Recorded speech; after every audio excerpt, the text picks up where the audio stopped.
Hello again, my name is Dave Zolda.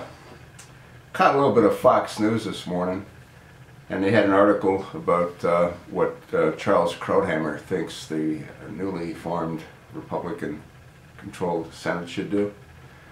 And apparently he believes that the first order of business should be for the Republican Senate to put a bill on Barack Hussein Obama's desk authorizing the beginning construction of the Keystone pipeline. And we know what Obama's going to do. He's going to pull out his trusty pen and he's going to veto that request.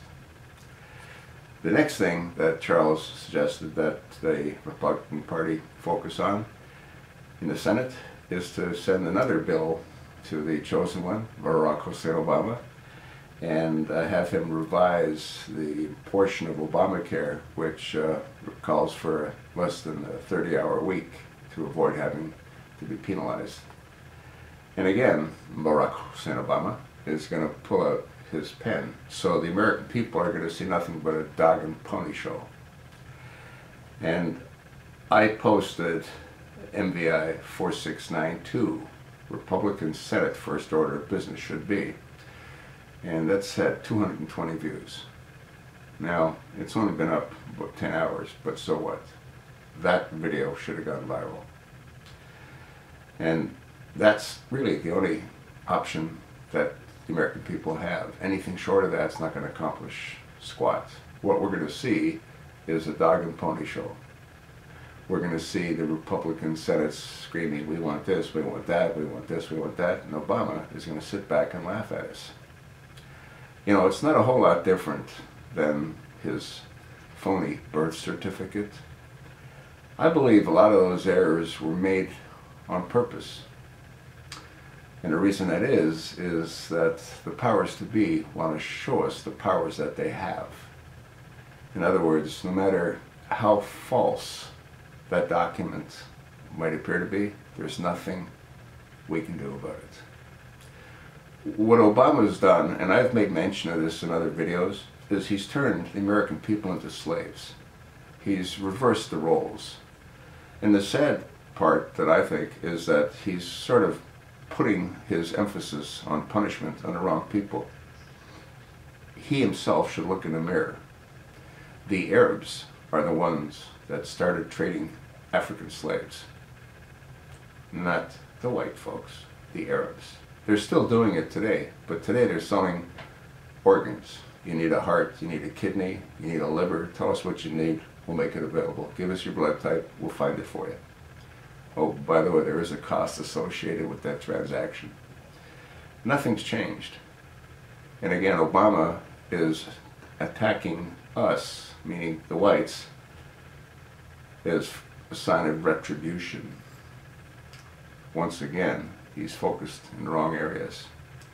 You know, as far as King Abdullah is concerned, you've heard me say countless times that I believe that King Abdullah created this Frankenstein, this monster that we have in the Oval Office. And I think King Abdullah recognizes he's lost control. I think Obama has become a legend in his own mind, where at one point he was submissive to King Abdullah. I don't believe that's the case any longer. I don't know, I'm going all over the map here. This is not going to end good for the American people. This is not going to end good for the free world. We have a madman that's hell-bent on destroying the American way of life. And we're fooling ourselves by thinking that anything's going to change with a Republican-controlled Senate and a Republican-controlled House. John Boners had control of the purse. Has that stopped Obama from doing absolutely everything and anything that he wants to do, including giving $5 billion for the return of a traitor, Bowie Bergdahl? And what have we heard about Bowie Bergdahl? Nothing. What do we expect to hear about Bowie Bergdahls? Nothing. Why? How could Obama justify having returned a traitor and having given $5 billion and 5 radical extremists, high-level Islamists that I'm 100% certain have returned to the battlefield, have raped and murdered countless people? How could he justify having done that? He can't, which is why we're not going to hear about any of it. I don't know, folks. There comes a time when you have to ask yourself, is what you're doing worth doing? Sure seems like it's not when I get 219 views on what I thought was a very important message that I was sending. In either case, we'll see. I haven't given up yet.